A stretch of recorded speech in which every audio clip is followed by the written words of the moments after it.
Hey guys, it's Ryan from Ryan's Running Reviews in partnership with Roadrunner Sports, and today we're going to take a look at Altra's most popular shoe. It's the Lone Peak 7. Let's run with it.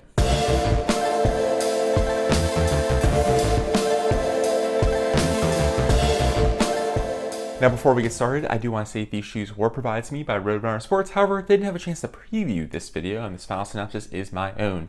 I'd also like to say please leave a like on the video and consider subscribing. Here we go. The Lone Peak 7 is one of Altra's most popular models across everything that they make, including their road running shoes. Now this is a trail running shoe. It's a moderately cushioned and neutral trail runner. However, even though it kind of falls into the trail category, people use it for basically everything, whether it's backpacking, day hikes, trail running, walking, or just casual wear. The Lone Peak gets a ton of use, and basically Altra fans love this thing. And because this shoe is so popular, there are a couple different versions that Altra makes. They have the Lone Peak All-Weather Low 2, which is basically this shoe with a waterproof upper. They also have the Lone Peak All-Weather Mid 2, which is a waterproof version with a moderate amount of ankle support. Basically, it comes a little bit further up your ankle. And they also have the Lone Peak Hiker 2, which is basically the same thing as the Mid, however, without the waterproof upper. So they have a couple different varieties of the Lone Peak, but the Lone Peak original is the one we're taking a look at today, and again, is just the most popular version of the Lone Peak. And because this is an Altra shoe, it has a 0mm drop, which means the heel is level with the forefoot. Altra calls this a balanced approach. Most other brands have a heel to toe drop of anywhere between 5 to 12 millimeters depending on the brand.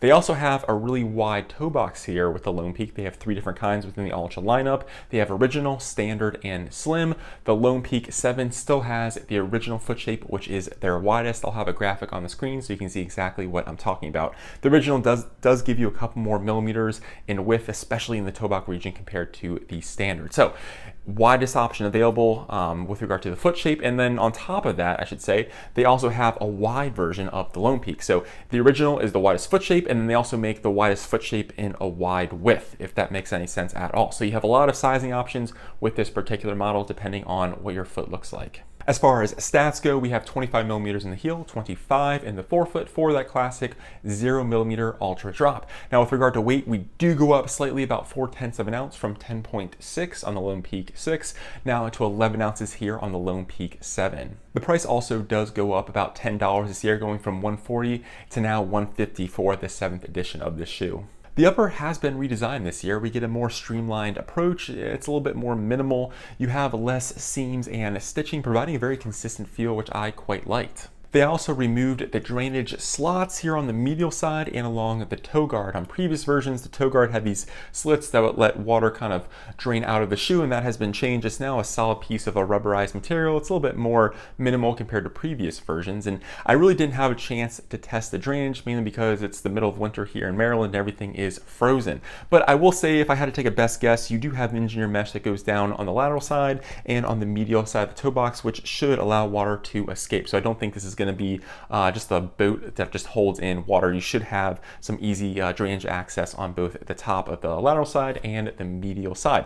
As far as breathability and fit goes, I thought the breathability was quite good, and the shoe did fit true to size. I didn't have any sizing issues, felt relatively in line with prior versions. One other small thing to note about the lacing system is they removed the extra lace slot in the midfoot area. If you use that in prior versions to get that custom lacing pattern, that's no longer an option. I don't know too many people that have used it, but that is something to note. They did remove that extra lace slot, which we saw on the 6. The tongue here on the Lone Peak 7 is gusseted on both sides, which helps keep debris from getting in. I thought it worked well. It did move around a little bit because the material that gussets the tongue is a little bit elastic. However, I really do appreciate the gusseted tongue here. Keeps debris from getting in and just helps hold the tongue in place better compared to most other Altra models which don't have a gusseted tongue, and that always drives me nuts. Then if we move to the back part of the shoe, you get a ton of padding in the ankle and Achilles area. The heel counter itself is rather flexible at the top. However, when we move down, this is a big update, they have this orange piece of plastic that wraps around the entire heel, providing some stability. It gives you a little bit of guidance without being too intrusive. I know people like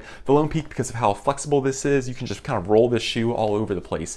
However, in the heel area, it's going to be a little bit more strict and guided because of this plastic heel clip, and I think that's part of the reason of why this shoe did increase in weight. So the heel counter is still relatively flexible, just like prior versions. However, the base of the heel counter is now relatively firm, which does give you a little bit of guidance guidance if you happen to need it. And because this is a trail running shoe, you do have the Velcro in the back to attach your gaiters and a small piece of shoelace in the front. This is a new design change we saw on the 6 and they carried it through here on the 7. So you have those anchor points for your gaiters if you want to keep debris from getting in these low cut shoes. The midsole has 25 millimeters of Altra's EGO foam, the same as last year. However, this is on the more minimal end of things if you compare it to the broader scope of trail running shoes today, where everything is getting thicker, softer, and bouncier. Now, that has its trade-offs, and I'll say that the EGO foam setup here is surprisingly soft for the midsole and how thin it is. When you look at it, you wouldn't expect it to feel that good, and it's a quite pleasant experience. It's just going to be on the more minimal end of things compared to all the thick, soft, bouncy trail runners we see on the market today. Now, this has its advantages. This gives you a little bit more ground feel. It's going to be a little bit more stable, and I find it to be a little bit more nimble compared to the thicker, bulkier trail runners out there now. So it just depends what you're looking for. It's not necessarily a bad thing. It's just going to provide a more minimal experience with a moderate amount of cushioning. It is quite pleasant. Like I said, it's quite surprising for a midsole that's this thin. So just something to keep in mind, and feels very similar to prior versions. The midsole also features a stone guard. You can't see it here. It's in the middle of the midsole. Basically, it's a very flexible piece of plastic or TPU that runs through the entire length of the shoe to give you some protection from sharp rocks. Now, it's a very minimal stone guard. You definitely feel the ground a lot and you feel the rocks underneath, but it does give you some protection, which is better than nothing.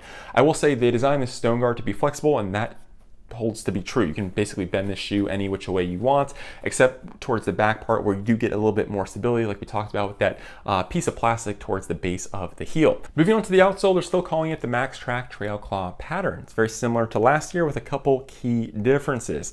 The first is the toe section here and the heel section here. They updated the pattern in these two small regions to be a little bit more aggressive. And then secondly, and this I guess is a little bit big, is they changed the composition of the rubber to be a little bit more durable and stickier in wet weather, and that's according to Altra. Now, this isn't the most aggressive or sticky lug pattern that I've ever used, but I thought it performed well. Going over rocks, doing some rock scrambling, and trying to get some grip on some sketchy surfaces, I thought it performed well. Felt very similar to prior versions and feels very much like an Altra experience. Again, it's not the most aggressive lugs here. They're a little bit shallow and they are somewhat close together, so you can cake these up fairly easily. So at the end of the day, the Lone Peak 7 does go up about 0.4 of an ounce, which is a moderate weight increase. Does get a little bit more stable with that orange plastic piece that goes around the heel counter, and you do have a more seamless, consistent upper with less stitching and overlays. I thought the upper was quite comfortable, and I'm quite happy with the breathability here. The toe guard has also been updated. It's now a single piece of rubber with no drainage slots, and according to Altra, the outsole is a little bit stickier. It's always hard to judge what's stickier. I thought it worked quite well for me. It feels very familiar, and you do have some more aggressive traction in the toe section and in the heel area. So overall, it really depends on what you're looking for. If you want a slightly more stable, slightly grippier, slightly more consistently feeling upper, then the 7 might be for you. Or if you're someone who wants a little bit more flexibility towards the back half of the shoe, or is happy with the 6, you could probably go in that direction. It really depends on your personal preferences. Well, I'm Ryan from Ryan's Running Reviews, and I'll catch you guys on the next one. Thanks.